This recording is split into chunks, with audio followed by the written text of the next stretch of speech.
हरे कृष्णा। सभी भक्तों का स्वागत है। शुरू करते हैं। आज का श्लोक थोड़ा बड़ा है तो धैर्य से सुने। ओके।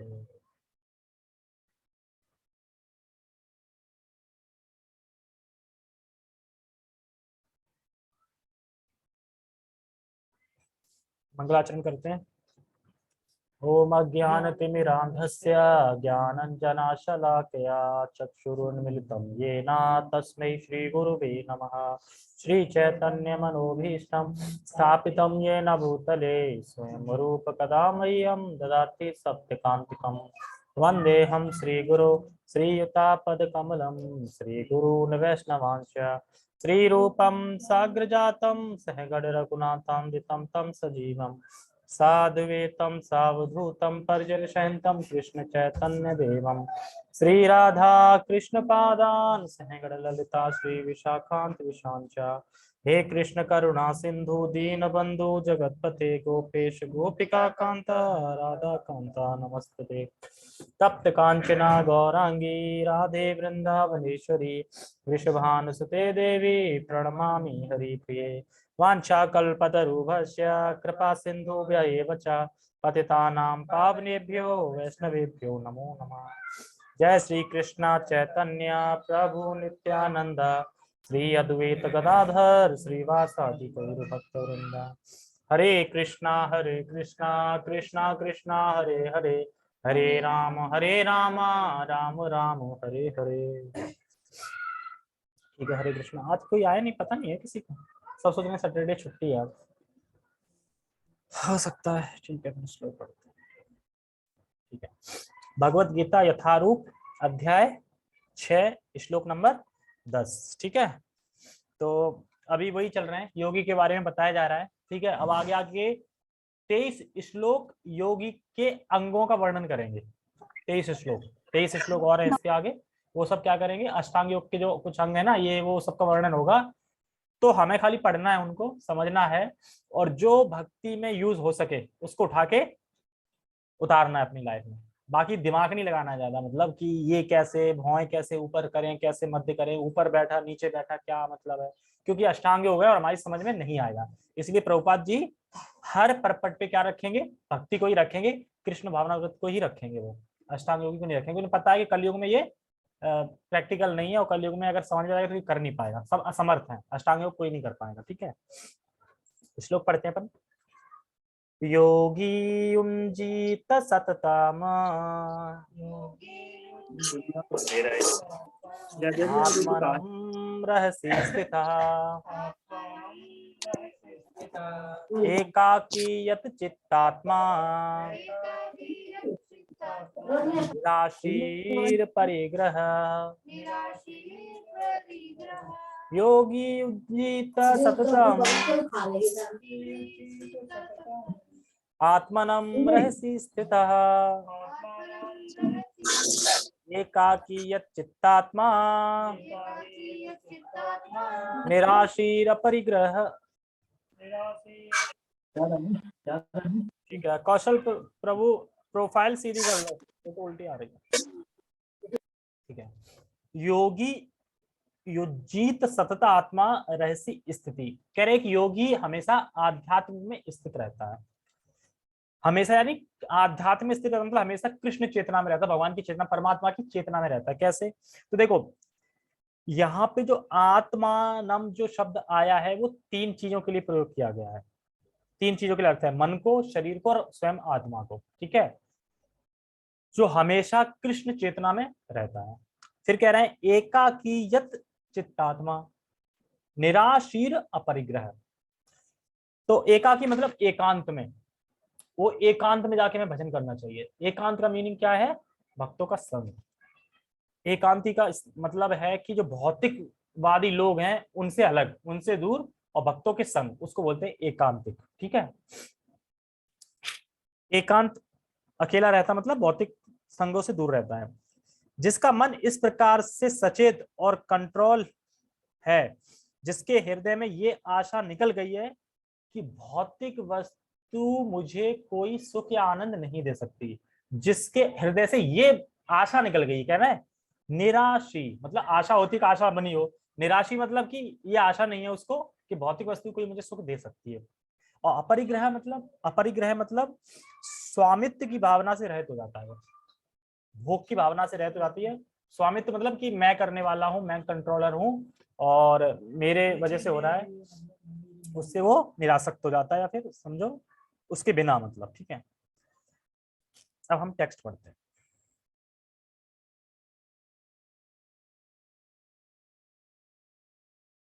अनुवाद।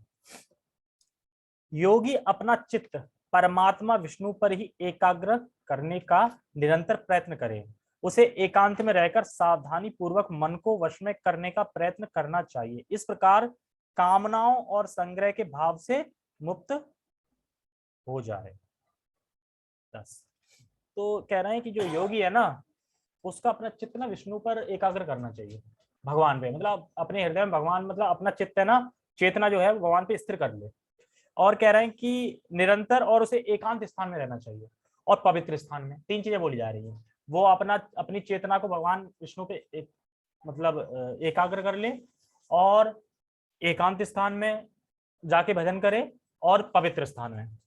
अब भला ये तीन चीजें कहाँ संभव हो सकती हैं? ये तीन चीजें मतलब स्थान एकाग्र हो, मतलब एकाग्र स्थान हो, पवित्र स्थान हो, और अपने हृदय को स्थित कर ले। अच्छा, कहाँ रहना चाहिए एक योगी को? कहाँ रहना चाहिए? कह रहे हैं एकांत स्थान और पवित्र स्थान, और शरीर मन आत्मा। आत्मा को क्या बताया गया था? शरीर मन सब बताया गया ना ऊपर, शरीर मन आत्मा तीनों। शरीर मन आत्मा को परमेश्वर में लगाए। तब कोई बोले पर भला ये अब चीजें कहाँ हो पाएंगी, कलयुग में हो पाएंगे? एकांत स्थान ढूंढो, मिलेगा कहीं? अब एकांत स्थान में गए तो कलयुग में क्या है, एकांत स्थान पवित्र नहीं है। अब एकांत स्थान गए, अरे भाई तुम, ओहो पता नहीं था, वापस आ गए, अब एकांत स्थान है ही नहीं, पवित्र ही नहीं है। अब पवित्र स्थान पे गए, होली प्लेस पे गए, होली प्लेस पे गए तो वहां पे भीड़ भड़का है, कोई इधर जगराता चल रहा है, कोई इधर कीर्तन चल रहा है, कोई कुछ उधर चल रहा है, मतलब चारों तरफ शोर शराबा है। अब जैसे तुम चले जाओ भी, कोई भी तीर्थ स्थान चले जाओ, तो वहां पे कितनी भीड़ भड़ाका होता है ना, वहां पे कोई कर लेगा भजन? नहीं कर पाएगा भीड़ भड़ाका में। तो कह रहे अब क्या करें? तो कह रहे जो होली प्लेस है वो एकांत नहीं है, जो एकांत है वो पवित्र नहीं है, तो कहाँ बैठे? तो कहते फिर बच्चा कहाँ बैठे? तो फिर ना तो साधु के संग बैठ गया, वो सही है, तो फिर भक्तों के संग बैठना है, तो उसी को एकांत बोलते हैं, भक्तों के संग बैठना। तो राइट मीनिंग क्या है? डिवोटी एसोसिएशन में रहना है हमें। डिवोटी एसोसिएशन में रहेंगे तो मतलब एकांत, मतलब जो भोगवासी लोग हैं, जो भोग चेतना में जो लिप्त है, उनसे अलग रहना, उनसे दूर रहना है। और भोग चेतना में लिप्त तो कोई भी हो सकता है, भक्त भी हो सकते हैं। उन भक्तों से भी उतना ही मतलब रखना है कि जो ना इधर उधर की बातें करें। अलग ही दिख जाता है ना कोई कोई भक्त जो इधर उधर की बातें करता है, सब ऐसे ये लगे हैं ये वो, तो उनसे भी अलग ही रहना। बस जितनी काम की बात है उतना ही करो, बाकी अलग बोलो, ऐसा नहीं। ठीक है, और बता रहे हैं कि इसमें ना प्रभुपाद जी बड़ा सुंदर तरीके से 5 चीजें बता रहे हैं। इसी श्लोक में 5 चीजें बताई गई हैं। 5 चीजें सुनो कि क्या क्या बता रहे हैं, तो फिर जब पूरा श्लोक पढ़ेंगे तो 5 चीज समझ में आ जाएंगी। ठीक है, 5 चीजें हैं इसमें कि यहाँ पे प्रभुपाद ने बड़ा सुंदर एक योगी का वर्णन किया है। 5 चीजें बता दो, क्या क्या है 5 चीजें। मन को एकाग्र करना। पहला प्रभुपाद जी का बता रहे हैं, मन को एकाग्र करना। ठीक है, मन को एकाग्र करना मतलब सदैव एकांतवास करना। मन को एकाग्र तभी कर पाओगे जब एकांतवास करोगे, तो सदैव एकांतवास करना चाहिए, मतलब भक्तों के साथ। एकांतवास मतलब भक्तों के साथ रहना ही, उसी को एकांत स्थान कहते हैं। दूसरा है जो नॉन डिवोटी हैं, उनका संग नहीं करना चाहिए। और जो डिवोटी हैं अगर वो भी फालतू बात कर रहे हैं तो उनका भी कम संग करना चाहिए, मतलब के लिए। एक तो नॉन डिवोटी का तो करना ही नहीं चाहिए, और जो डिवोटी है भी लेकिन उसका अब भावना कुछ अलग ही है, ठीक है, इधर उधर की बातें करने में ज्यादा है, न्यूज व्यूज की बातें ये सब करने में ज्यादा है, तो उसका भी संग कम करना चाहिए, बचना चाहिए मतलब। ठीक है, और बाहरी उपद्रव से बचना चाहिए। बाहरी उपद्रव होते हैं कि जैसे कि बाहरी उपद्रव, मतलब बाहरी उपद्रव यही है, जैसे जो भक्त है मान लो, अब भक्त है वो भक्ति की बातें नहीं कर रहा है, कुछ और इधर की बात कर रहा है, तो ये उपद्रव हो गया, मतलब उपद्रव हो गया तुम्हारे लिए कि तो इससे बचना चाहिए। एक्चुअली वो कहना ये चाह रहे हैं कि जो नॉन डिवोटी है उससे बचना चाहिए करके। तीसरा बता रहा है अनुकूल परिस्थिति को ग्रहण करना चाहिए, और चौथा बता रहे हैं प्रतिकूल प्रतिकूल जो परिस्थिति है उसका त्याग करना चाहिए, और पांचवा बता रहे हैं जो संसार में उसे फंसा ले उन व्यर्थ की चीजों को उन व्यक्ति की चीजों में नहीं पड़ना चाहिए जो संसार फंसाने वाली, मतलब ये एक्चुअली इंडिकेट कर रहे हैं एंड वर्स बताते हैं, मतलब कि अरे प्रभु जी अभी तो बहुत टाइम है, पहले कमा तो लें तभी भगवान की सेवा करेंगे, तो पता चले 5 साल कमाने में लग गए, कमाने में गायब हो गए। तो मतलब एक तरीके से भरोसा कर रहे हैं ना कि बाद में करेंगे, अभी हम ये कर लें, अभी मेरा ये जरूरी काम रह गया, तो उनसे क्या है, वो तो रहेगी पर भक्ति खत्म हो जाएगी तुम्हारी। तो इसीलिए कह रहे हैं कि जो संसार के मतलब ऐसे कार्य जो फंसा ले तुम्हें, मतलब मान लो कि जैसे कि एग्जांपल देता हूँ, जैसे एक भक्त नहीं था, मतलब भक्त, हाँ भक्ति था, तो वो प्रभु जी को फोन करता है कि प्रभु जी एक्चुअली मैं एक्सपोर्ट कंपनी में काम करता हूँ और मुझे ना दूसरी जगह ऑफर आया डबल सैलरी पे, तो मैं वहां कर लूँ ज्वाइन। मुझे पूछा कि वो किस चीज की एक्सपोर्ट है, वो किस कि वो भी एक्सपोर्ट की ही है, लेकिन उसमें ना फिश एक्सपोर्ट करते हैं, नॉन वेज एक्सपोर्ट करते हैं, और भी चीजें बता रहे थे, ये सब करते हैं। तो अब ये क्या हो गया, मतलब ये हो गया कि ऐसी चीजों से बचना जो फंसा ले, मतलब मान लो कि क्या झांसा दिया माया ने, डबल सैलरी डबल पैकेज कह रहा कि, तो फिर प्रभु जवाब देते थे कि हो सकता है कि तुम वहां पे ज्वाइन कर लोगे तो हो सकता है कि तुम 10 लाख की जगह 20 लाख का घर बना लोगे, ठीक है, और जहां तुम अपनी लड़की की शादी 10 लाख में करोगे 25 लाख में कर दोगे, लेकिन वो सब चीज तो रहेगी, लेकिन भक्ति जीरो हो जाएगी तुम्हारी। तो ऐसे उपद्रवों से बचना चाहिए, इसमें ये बता रहे हैं कि ऐसे से बचना चाहिए, मतलब एंड वर्स मतलब जो आगे मतलब दिख रहा है, मतलब जो क्या ना कि वो देते हैं, मतलब कि लाल क्या बोलते हैं, लालच देते हैं कि आ जाओ आ जाओ, तो वो चीजों से बचना है, ठीक है। और इस्कॉन के नियम बहुत सख्त हैं, पता कितने सख्त हैं, तो वो जी बता रहे थे कि एक बड़ी कोई कंपनी थी, तो कुछ प्रोडक्ट ऑनलाइन सेल करती थी, तो वो कहते हैं कि इस्कॉन से मीटिंग करते हैं कि आपको हम 7% देंगे, एवरी बिचने पे 7% आपको देंगे, कुछ नहीं करना आपको, ना आपको देखना है ना कुछ नहीं करना, बस आप अपना ब्रांड दे दो, ब्रांड मतलब कि इस्कॉन का लोगो दे दो, हम बस इस्कॉन का लोगो लगा दे वहां पे, बस आपका भी नाम होगा, आपका भी प्रचार होगा, आपको करना कुछ नहीं हो, आपके 7% हर बिकने पे 7% जाएंगे। तो भक्त लोग करा होगी तो सही है, करोड़ों आएंगे महीने में, क्योंकि कितनी ऑनलाइन चीजें बेच रही हैं, हर 7% आएंगे तो पता नहीं कितनी करोड़ों बेच रही है, तो आ ही गए ना, और करना कुछ नहीं है।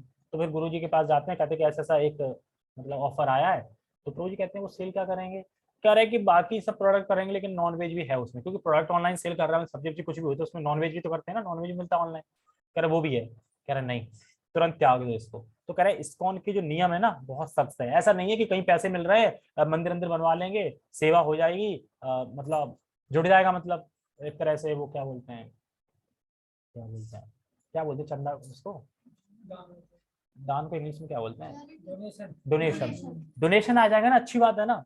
तो कह रहे नहीं इसमें कोई कॉम्प्रोमाइज नहीं है। अब इस्कॉन से हटा के कोई और संस्था होती ना, अगर उससे ही ऑफर दे तुरंत एक्सेप्ट कर ली, वो ये नहीं देखती, वो कहते हैं हमारे जा क्या रहा है, हम ना तो मतलब नॉनवेज काट रहे हैं, ना दे रहे हैं, ना बेच रहे हैं, हमें तो बस अपना लोगो देना है, खाली ब्रांड देना है बस। तो वही है कि इस्कॉन के नियम बहुत सख्त हैं, तो हमें हर चीज से बचना है, भक्ति बनी रहे, क्योंकि इस्कॉन में बहुत लोग ऐसे होते हैं ना कि इस्कॉन एक्चुअली इस्कॉन का भक्त है कौन, जो पूरे पूरे इस्कॉन के नियम को फॉलो कर रहा है, मान लो कि इस्कॉन का भक्त तो है पर नियम फॉलो नहीं कर रहा, वो अंदर अंदर बैठा है, मतलब पचा के बता नहीं रहा है कि जो भी है, कभी चाय भी पी रहा है, कुछ कर रहा है, तो वो इस्कॉन का भक्त है ही नहीं। तो एक्चुअली इस्कॉन ऐसी संस्था है कि इस्कॉन बिल्कुल राइट है, लेकिन जो ऐसा कर रहा है वो इस्कॉन नहीं है, फिर वो इस्कॉन में माना ही नहीं जाएगा, एक्चुअली वो रूल रेगुलेशन फॉलो ही नहीं कर रहा, तो हमें रूल रेगुलेशन फॉलो करना है, ठीक है, ओके। और तो हमें सब नहीं करना चाहिए, जैसे एक भक्त और था, तो वो आया कि प्रभु जी मेरा नाम मैं माला करता हूँ, 16 माला करता हूँ मैं, और कथा का भी सुनता हूँ, पर मेरा जो बरसों पुराना जो बिजनेस है ना, तो मेरा वो मीट का बिजनेस है, मतलब तो अब मैं क्या करूँ, तो प्रभु जी कहते हैं तुरंत उस बिजनेस को बंद करके कोई दूसरा स्टार्ट कर लो। अब वो घर जाता है तो घर के सब कहते हैं हाँ ऐसे थोड़ा था, कोई दूसरा मंदिर देख लो कि जहाँ पे कोई दिक्कत ना हो, अपना भजन करो और अपना बिजनेस करो, हमारे पुरखा उरखा सब करते हैं, हम कैसे कैसे छोड़ दें बिजनेस, घर कैसे चलेगा, बिटिया कैसे पड़ेगी, ये वो फलाना ढिकाना। पर उसका मन अंदर से नहीं मान रहा था कि नहीं बंद करना चाहिए।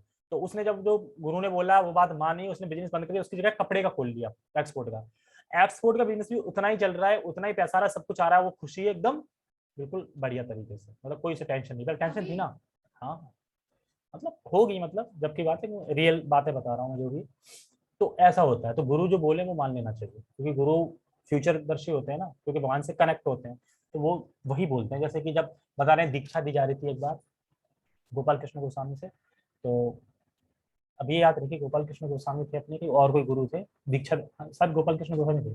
तो बता रहे हैं कि एक जो दीक्षा पे नाम जिसका लिया गया था, तो उसके मॉर्निंग प्रोग्राम ना सही नहीं था, मतलब लेट खड़ा होता था ये, तो प्रभु जी कभी ये पूछते नहीं मॉर्निंग प्रोग्राम कैसा लगा, कुछ और बात ही पूछते हैं, लेकिन उससे भी पूछा अच्छा आपका मॉर्निंग प्रोग्राम सही चल रहा है, कह रहा यार ये कैसे पता चल गया गुरु जी को कि मेरा यही खराब है, मतलब जिसका जो गड़बड़ था उसी के बारे में पूछ रहे थे बस उससे।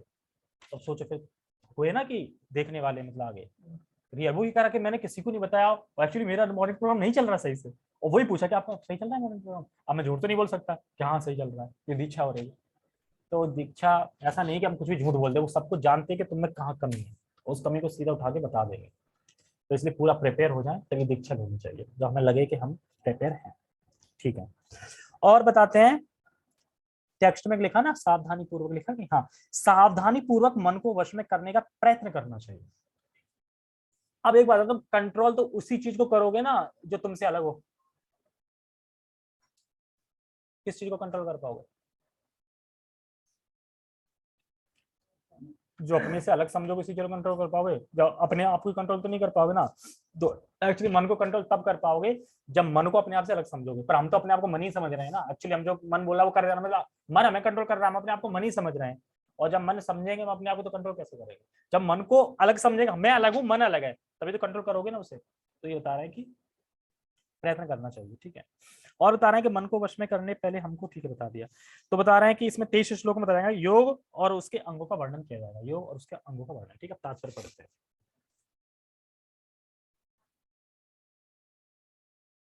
पूरा हो जाए ठीक है। तात्पर्य, कृष्ण की अनुभूति ब्रह्म परमात्मा तथा श्री भगवान के विभिन्न रूपों में होती है।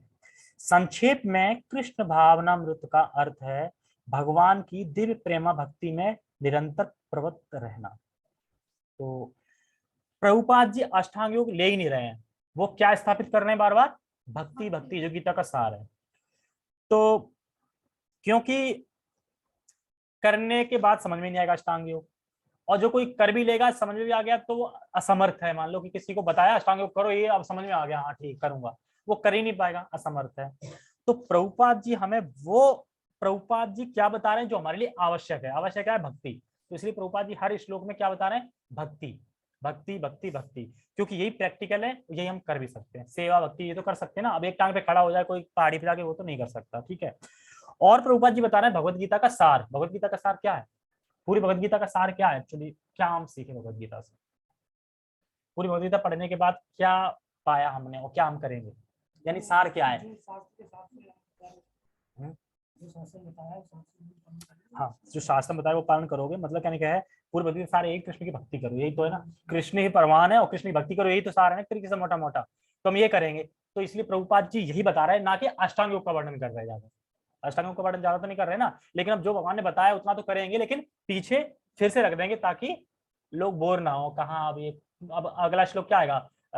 खाल की, उसके शेर की खाल लेके बिछा लो, या कुशा घास कौन सी आती है वो बिछा लो, कीड़े मकोड़े ना आए, ऊपर मत बैठो, नीचे मत बैठो, स्थित होके बैठो, ये सब आएगा। तो उसमें अब क्या मतलब भक्त क्या करेगा उसमें? तो ये सब चीजें करनी है। ठीक है, समझ में आया? ठीक है, आगे कहाँ पढ़ते?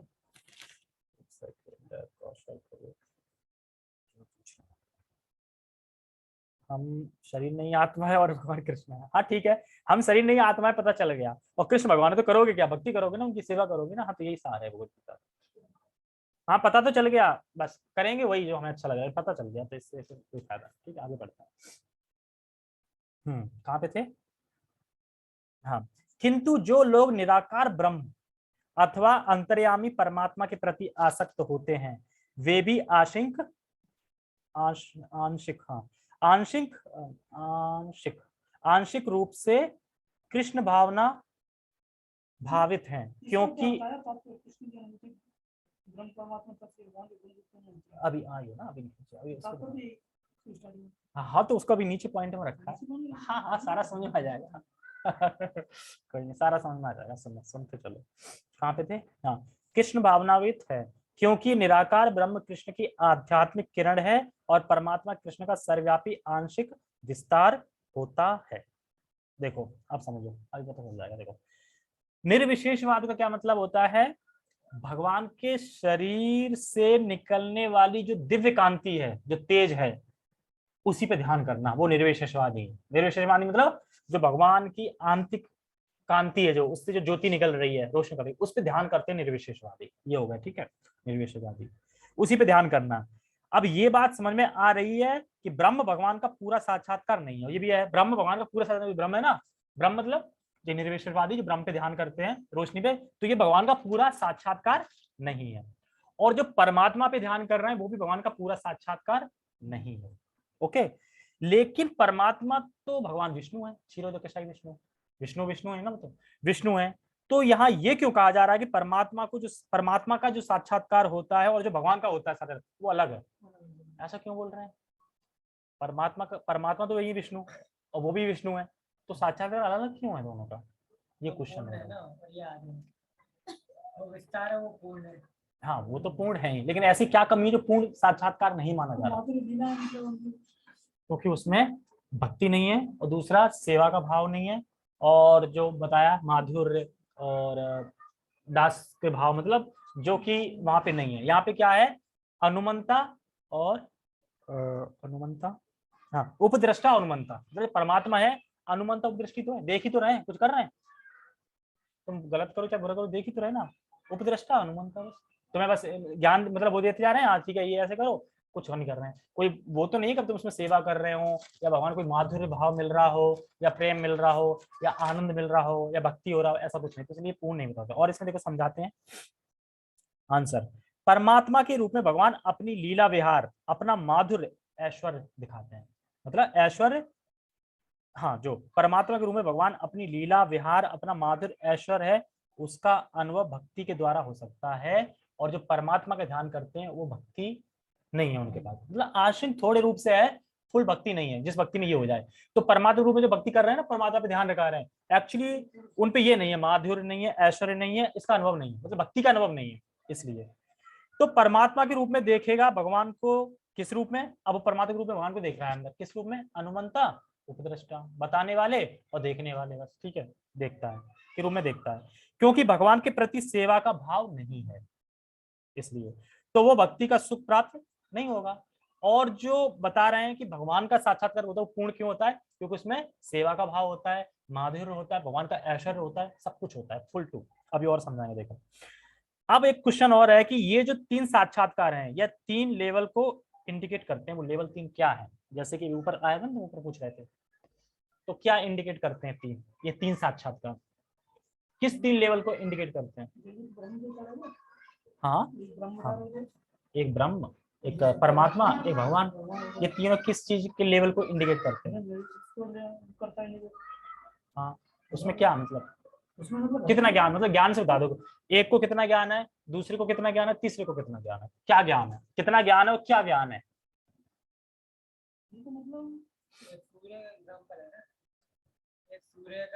हाँ सूर्य का एग्जाम्पल है, वो भी है, लेकिन वो यहाँ पे नहीं बताया गया, इस श्लोक में दूसरा एग्जाम्पल बताया गया है। हाँ सच्चिदानंद, सच्चिदानंद का मतलब देखो कैसा है, ब्रह्म साक्षात्कार, उसे सिर्फ किसका ज्ञान रहता है? सत्य, सत्य मतलब होता है शाश्वत, मतलब वो जान गया कि मैं शरीर नहीं हूँ, आत्मा हूँ, शाश्वत रूप से जान गया है वो, ऐसा नहीं कि जान गया कल भूल जाएगा, नहीं, शाश्वत रूप से जान गया है। फिर दूसरा है भगवान, दूसरा है परमात्मा के साक्षात्कार, उसमें क्या है? सच्चित, सत्य तो है ही, शाश्वत है ही, चित्त मतलब ज्ञान में, मतलब ज्ञान भी आ गया उसको, ज्ञान है ना, कहते ज्ञानी यानी ध्यान लगाते हैं जो, ज्ञान भी आ गया। और तीसरा है भगवान साक्षात्कार, उसमें क्या है? सत चित आनंद, अब सबसे मेन वर्ड आनंद जुड़ गया, तो आनंद से क्या है? भक्ति आ गई, ऐश्वर्य भाव आ गया, सेवा का भाव आ गया, ये सब आनंद में आ गया, ठीक है, सच्चित आनंद। तो ये 3 इंडिकेटर, ओके कहाँ पे थे? अरे यार पेज उड़ जाते हैं, ओके आगे पढ़ते हैं, कहाँ पे थे? हाँ, प्रत्यक्ष कृष्ण भावना वाले व्यक्ति सर्वोच्च योगी होता है, आगे ना, प्रत्यक्ष कृष्ण वो सर्वोच्च योगी होता है, क्योंकि ऐसा भक्त जानता है कि ब्रह्म तथा परमात्मा कहाँ पे, पर मैं यहाँ पे नहीं देख पा रहा ना कि मैं कहाँ गया।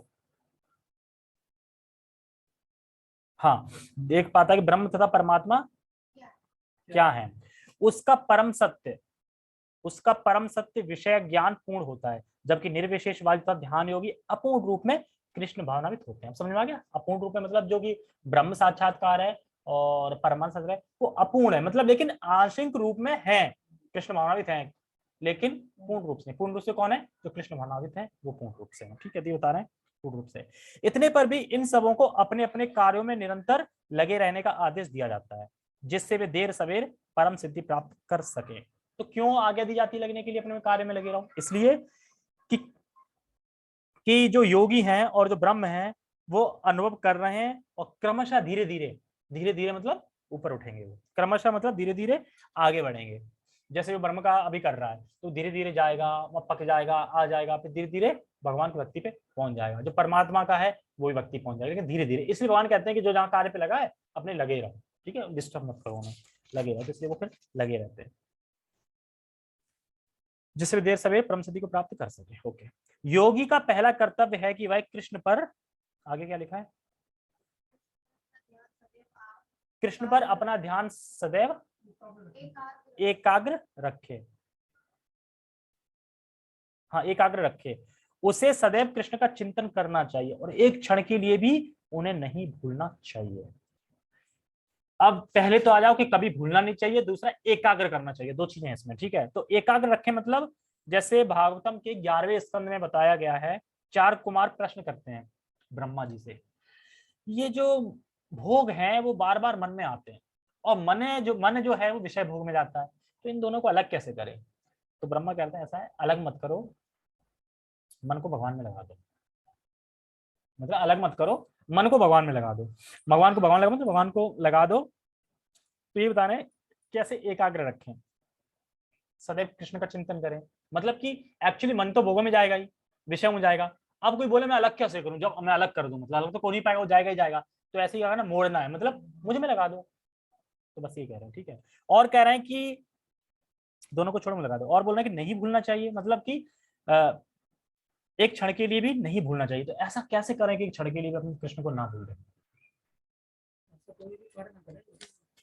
कृष्ण की विस्मृति हो, और ऐसा ही कार्य करें जो कृष्ण से संबंध हो, तभी तो कृष्ण को नहीं भूल पाएंगे ना। हर कार्य में हम ये देखें कि कृष्ण से संबंधित है कि नहीं। और इसमें बता रहे हैं सदैव चिंतन कैसे करें, प्रैक्टिकल बताओ ना, प्रैक्टिकल। ये तो चलो पढ़ लिया, सदैव कृष्ण का चिंतन करो, मेरा स्मरण करो, और प्रैक्टिकल बताओ ना कि कैसे करना है। ऐसे बना रहे तो कैसे करना है, कह रहे हैं देखो, अगर कोई खाना बना रहा है नॉर्मली, तो खाना ये सोच के बनाओ, मतलब ये सोच के नहीं, यही होना चाहिए कि मैं कृष्ण के लिए बना रहा हूँ हमेशा। मतलब खाना जब भी बना रहा माइंड में करना चाहिए मैं कृष्ण के लिए बना रहा हूँ। अभी हो नहीं पाता है, अभी तो अपने लिए ही है, कृष्ण को खाली चढ़ा रहे हैं वो ठीक है, लेकिन अभी अपने लिए, कृष्ण के लिए नहीं है खाना। नहीं तो फिर ये क्या होता है, आज ये सब्जी बना लो, आज ये सब्जी बना लो, अपने लिए ही तो है ना, कृष्ण को तो चढ़ाएंगे है। हाँ, कृष्ण के लिए, कृष्ण समझ में कि अकस्मात जो बन जाए बन जाए, मतलब ठीक है, मतलब ये छोटी छोटी चीजें हैं, ये अभी एकदम नहीं हो पाएंगी, जो भी है। तो कह रहे हैं कि खाना बनाते हैं तो भगवान के लिए, मतलब अपने कार्यों को भगवान के संबंध में देखो, और अगर नहीं देख पा रहे तो उस कार्य को पहले होल्ड करो, नहीं समझ आ रहा है फिर पूछो सीनियर से। क्या पूछो सीनियर से, कि मैं ऐसा ऐसा कार्य मुझे करना है और मुझे करना ही है, लेकिन मैं उसका संबंध कृष्ण में नहीं देख पा रहा हूँ, मैं कैसे देखूं? वो बताएंगे कि तुम इस संबंध को कृष्ण में कैसे देख सकते हो। हर कार्य को हम कनेक्ट कर सकते हैं कृष्ण से, क्योंकि इस भौतिक संसार में जितनी भी चीजें हैं, जितने मटेरियल हैं, वो कहाँ से है? भगवान की शक्ति है सारी। तो भगवान ने क्यों बनाई? एक्चुअली भगवान ने लकड़ी क्यों बनाई, पेड़ क्यों बना, भगवान ने प्लास्टिक क्यों बनाई, लोहा क्यों बनाया, क्यों बनाया ये? ताकि भगवान की सेवा में लगने के लिए तो बनाया ना। मतलब भगवान की शक्ति सारी, तो क्यों भगवान की शक्ति फालतू में तो बना नहीं देंगे कोई। मतलब हर चीज को भगवान की शक्ति, भगवान की सेवा में लगा सकते हैं, बस थोड़ा माइंड लगाना पड़ेगा, लगा सकते हैं। आगे आएगा कि जो ऐसा करता है वही युक्त वैरागी है, और जो ऐसा नहीं करता है वो फल्गु वैरागी है, ये आगे आएगा भी, ठीक है। और भगवान को ना भूलें, ये भी है इसमें। तो इसका मतलब क्या, ऐसा कार्य ना करें जिससे भगवान की स्मृति हो, ये बता दिया, ठीक है। ओके, आगे कहाँ है? परमेश्वर में मन की एकाग्रता ही समाधि कहलाती है। मतलब मन में एकाग्र कर लिया भगवान, तो उसे समाधि नहीं है। मतलब कहते हैं ना, कोई भगवान निरंतर स्मरण में लगा है तो एक्चुअली समाधि में एकांत। हाँ, कहाँ पे था? मन को एकाग्र करने के लिए सदैव एकांतवास करना चाहिए और बाहरी उपद्रव से बचना चाहिए। योगी को चाहिए कि वह अनुकूल परिस्थितियों को ग्रहण करे और प्रतिकूल परिस्थितियों का त्याग दे। ये मैंने स्टार्टिंग में बता दिया, जो 3-5 सवाल बताए थे ना, उसी में से ये। प्रभाव ना पड़े, पूर्ण संकल्प कर लेने पर उसे उन व्यर्थ की वस्तुओं के पीछे नहीं पड़ना चाहिए जो परिग्रह भाव में उसे फंसा ले। बताया ना, कोई प्रपोजल मिल गया, डबल सैलरी है, तो वो फंसा लेगा तुम्हें, ठीक है। कोई बोले कि मैं अभी भक्ति नहीं कर सकता, पैसे वैसे नहीं, मैं कमा लूं पहले, ऐसा मैं पहले जॉब करूंगा, 15-20 साल जॉब करूंगा, खूब कमाऊंगा, फिर भक्ति करूंगा, भाई वो फंस गए। तो कह रहे हैं पारिग्रह मतलब ऐसी चीजों से बचें। या फिर जैसे फैमिली में किसी ने कुछ कह दिया, ठीक है, या उसने बोल दिया अभी नहीं यार बाद में कर लियो, तो इन सब चीजों से परिग्रह से बचना है, ये फंसा सकती हैं चीजें, जो मैंने पहले ही बता दिया था। ओके, कहाँ पे है, और भी है इसमें बताया गया है। फसाले मतलब पारिग्रह का भाव, ये पारिग्रह का भाव क्या होता है, ये मेरा है मेरा है मेरा है मेरा, ये पारिग्रह का भाव मतलब स्वामित्व का भाव आया था ना उसमें। पारिग्रह स्वामित्व का, मेरा है। जबकि यहाँ से हम कुछ नहीं ले जाने वाले, जब भी हम कहें कि ये मेरा है तभी उसको होल्ड करके ये विचार करो क्या ये वाकई में मेरा है, फिर आंसर क्या मिलेगा, ये नहीं है। जिसके लिए हम लोग रो रहे हो मेरा है मेरा है मेरा है, चुप हो जाओ, फिर एकांत में जाके सोचो विचार करो क्या वास्तव में ये है मेरा, तो तुम क्या पाओगे, मेरा नहीं है।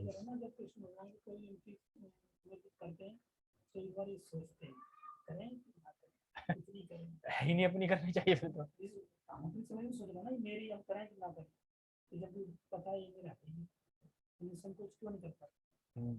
क्योंकि वही ना, भावना नहीं है। तो कह रहे हैं कि विचार करें तो क्या वास्तव में ये मेरी है, ऐसे करके। तो ये सारी सिद्धियां तथा सावधानियां तभी पूर्ण रूपेण कार्यान्वित हो सकती हैं जब मनुष्य प्रत्यक्ष कृष्ण भावनावित हो, क्योंकि साक्षात कृष्ण भावनावित का अर्थ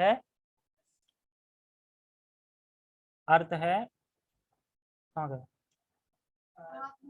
अर्थ है आत्मोसर्ग, जिसमें संग्रह भाव परिग्रह के लिए लेश मात्र स्थान नहीं होता। देखो एकांकी कैसे रहेगा, कह रहे हैं एकांत, मैंने बता दिया एकांत मतलब भक्तों के संग, एकांकी रहना मतलब भक्तों के संग। नहीं कोई पढ़ ले श्लोक एकांत पे बोला है भगवान ने, पहुंच जाए एकांत में, एकांत क्या है, सो जाओगे, माला तो नहीं रही, सो गए। मान लो भक्तों के संग नहीं कर रहे, आप तुम अकेले माला कर रहे हैं तो सो गए, तो कौन कौन देख रहा है, तुम तो ये सोचोगे ना कोई देख रहा है, अब कोई बगल में भक्त कर रहा है तो। अच्छा ये सब छोड़ो, अगर मान लो तुम जूम पे जब कर रहे हो और प्रभु जी ने तुम्हें टोक दिया, अभिषेक प्रभु सही से बैठो, तो तुम्हारी दो माला तो सही से होंगी होंगी, तो फिर तुम सही से बैठोगे, सही से बोला लगेगा मुझे ही देख रहे हैं, अब होगा ना। अब मान लो कि चल तुम वृंदावन गए, माला कर रहे करके, अब मान लो सबके साथ प्रभु आके बगल में ही बैठ गए, फिर तुम कैसे माला करोगे, अगर पैर में दर्द हो रहा है तो सहते रहोगे, पर माला सही करोगे, सही कृष्ण कृष्ण निकलेगा, जैसे हटेंगे रिलैक्स हो गए, फिर थोड़ी माला गड़बड़ हो जाएगी। तो अब सोचो, अब हम जो माला कर रहे हैं तो समझो भगवान देख रहे हैं सामने, तो हमें कैसी माला करनी चाहिए फिर, लेकिन हम अभी माला सही नहीं कर पा रहे। शुरुआत में माला सही होती, बाद में कृष्ण ही नहीं निकलता, हरे कृष्ण कृष्ण कृष्ण हरे हरे हरे राम हरे राम राम राम हरे हरे। तो फिर हमें क्या करना चाहिए, थोड़ा चुप हो जाना चाहिए, चुप हो जाएंगे ना, जैसे अगर तुम 2-3 मिनट मत बोलो, फिर थोड़ा एक दो माला सही हो जाएंगे, और क्योंकि ज्यादा जब बोलते बोलते ना कृष्ण कृष्ण निकलता ही नहीं है, और सिर्फ कृष्ण ही निकलता, मेरे मुंह से सिर्फ कृष्ण ही अटकता है, हरे कृष्ण, इसके बाद जो दो कृष्ण आ रहे हैं कृष्ण कृष्ण वो नहीं निकल पाते, उसमें सबसे बड़ी प्रॉब्लम है। वही अभी से होने लगा, पहले शुरुआत में करते थे 16 माला फड़ाक से 1.5 घंटे में, अब तो साला 2 घंटे 5 मिनट में 16 माला हो रही है, कृष्ण कृष्ण ही नहीं निकल रहा। ठीक है 10 मिनट रहेंगे, थोड़ा जल्दी खत्म करना है। तो बड़ा वो है, ठीक है। तो कह रहा है भक्तों का संग, और हर वस्तु भगवान की है, उस वस्तु का उपयोग भगवान की सेवा में करने में कोई झिझक नहीं होनी चाहिए। बता रहे ना झिझक नहीं मतलब ऐसा नहीं अब हम झिझक रहे हैं, कर रहे हैं कि नहीं करें, अरे हर चीज तो भगवान की है, तो झिझक कैसी, करो ना सीधा। इसीलिए कल परसों में लैपटॉप बुक कर दूंगा, झिझकूंगा नहीं। मैंने कई बार साइड खोली, लैपटॉप देखा बंद कर दी, साइड खोली लैपटॉप देखा बंद कर दिया, लैपटॉप देखा, बस यही कर रहा हूँ 5-6 दिन से, बुक नहीं कर, एक बार बुक कर भी दिया था फिर कैंसिल कर दिया।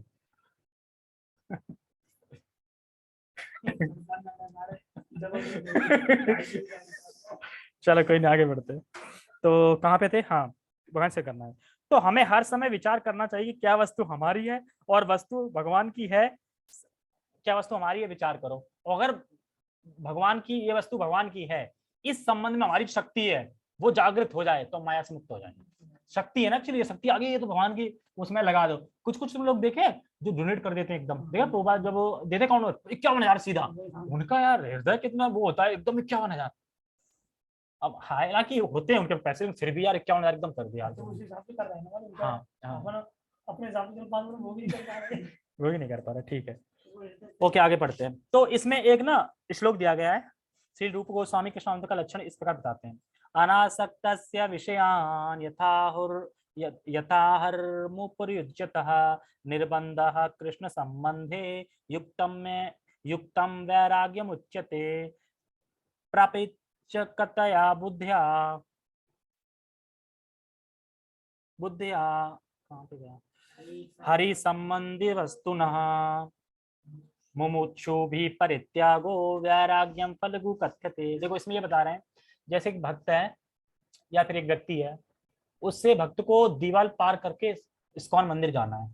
अब दीवार थोड़ी ऊंची है, बगल में नसेनी रखी है, नसेनी तो उसने फेंक दी, अब हाथ से चढ़ने की कोशिश कर रहा है, लपक लपक के लपक, अब चढ़ नहीं पा रहा है। तो अरे भाई सीढ़ी रखी है, उसका यूज करो, चढ़ो, उधर निकल जाओ। तो ये क्या हो गया कि ये भौतिक वस्तु मान लो नसेनी, तो हम उसका यूज कर सकते हैं भगवान की सेवा के लिए, लेकिन जो भगवान की शक्ति है, जो भगवान के संबंध में है, उसको हम त्याग कर दें तो हट।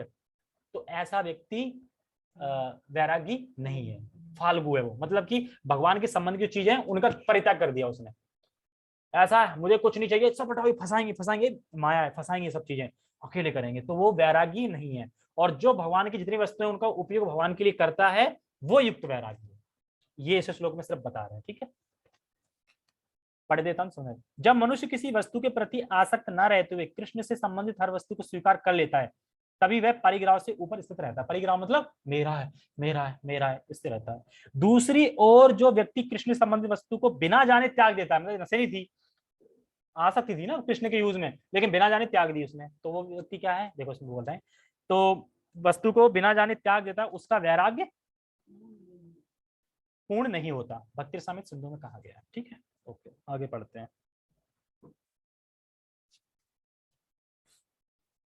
जैसे एक भक्त, तो दिवाली बता दिया मैंने। हाँ, इसमें बता रहे हैं कि युक्त वैराग की तीन चीजें। पहला, विषयों से आसक्ति, जितना आवश्यक है उतना ग्रहण करना, अनासक्ति, सॉरी पहला अनासक्ति, और कृष्ण के संबंध में ग्रहण करना, तो यह है युक्त वैराग्य। युक्त वैराग्य की बनना है तो क्या करना पड़ेगा, विषयों से अनासक्ति, दूर हो जाओ विषयों से, और जितना आवश्यक है उतना ही ग्रहण करना है, ऐसा नहीं आवश्यकता ज्यादा खा रहे हैं, कर रहे हैं, और कृष्ण के संबंध में अच्छी चीज को देखना, तो युक्त वैराग्य हो गया, ठीक है। और फल्गु वैराग्य बता दिया, जो कृष्ण संबंध चीजों को परित्याग कर देता है, वो फल्गु वैराग्य होता है, ठीक है। आगे, कृष्ण भावना व्यक्ति भलीभांति जानता रहता है कि प्रत्येक वस्तु श्री कृष्ण की है, ओके। फलस्वरूप वह सभी प्रकार के परिग्रह भाव से मुक्त रहता है। इस प्रकार मुक्त रहता है मतलब, इस वाक्य का भक्ति से उत्साह के क्या संबंध है, देखो वो जानता है कि सारी वस्तु भगवान की शक्ति है, इसलिए पूरे उत्साह से वो उनकी सेवा में लगाता है। इस प्रकार वह अपने लिए किसी वस्तु की लालसा नहीं करता। वह जानता है कि किस प्रकार कृष्ण भावनात्व के अनुरूप वस्तुओं को स्वीकार किया जाता है और कृष्ण भावनात्व के प्रतिकूल वस्तुओं का परित्याग कर दिया जाता है। अब देखो, अनुकूल वस्तुओं तो तुम कर लोगे, अनुकूल जो कृष्ण से संबंधित हैं, जो कृष्ण को भक्ति में आगे बढ़ाए, उनको मतलब स्वीकार कर लोगे, लेकिन प्रतिकूल चीजों में क्या कठिनाई आती है, परित्याग करने में। परित्याग करने में आती है कि हम उनसे आ सकते हैं, इसलिए प्रतिकूल चीजों से तो आ सकते हैं, तो उनको परित्याग करने में बड़ा कठिनाई होती है, तो इसलिए बोल रहा है। और ये वही बता रहे हैं जो मैंने 5 चीजें बताई थी ना, अनुकूल चीजों को ग्रहण करना, प्रतिकूल चीजों को त्यागना, तो उसी में आ रहा है, ठीक है। वह सदैव भौतिक वस्तु से दूर रहता है क्योंकि वह दिव्य होता है, और कृष्ण भावना से रहित व्यक्तियों से किसी प्रकार का सरोकार ना रखने के कारण सदा अकेला रहता है। अकेला रहने का मतलब यहाँ पे ये नहीं है कि वो अकेला भक्तों का संग, और इसका मतलब ये नहीं कि जो घर की चीजें हैं उन पर जिम्मेदारी नहीं। एक भक्त को घर की जिम्मेदारी बहुत अच्छे से निभानी चाहिए, ताकि लोग देखें यार भक्ति भी कर रहा है, शांत भी रहता है, और घर का भी देखभाल ख्याल कर रहा है, तो और आकर्षित होंगे। मान लो भक्त है और घर की चीजों पे निगलेक्ट कर दे एकदम, तो लोग कहेंगे यार भक्त बनने से क्या फायदा है, घर का देखभाल नहीं कर रहा। तो हमें दोनों चीज लेके चलनी है, ऐसे करके, ठीक है।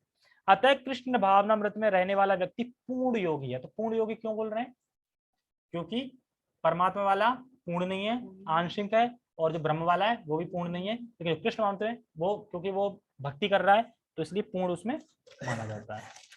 और चीज बता रहे हैं कि यही व्यक्ति पूर्ण योगी क्यों है, कि जब हम भगवान की महिमा सुनते हैं तो स्वाभाविक है कि हम उसकी चर्चा शेयर करते हैं। ऐसी चीज देखी जो बहुत अच्छी हो तो मन करता है ना दूसरे को बताने का। मान लो कि तुम कहीं से कुछ भी सामान लाए खरीद के, अब वो खाने बड़ा टेस्टी लगा, तो ऐसा हो सकता है दूसरों को ना बताओ कि वहां से लेके वो बहुत अच्छा लगता है। तो ऐसी कृष्ण कथा, जब कृष्ण कथा का स्वाद टेस्ट मिल जाता है तो हमें दूसरों को बताना चाहिए।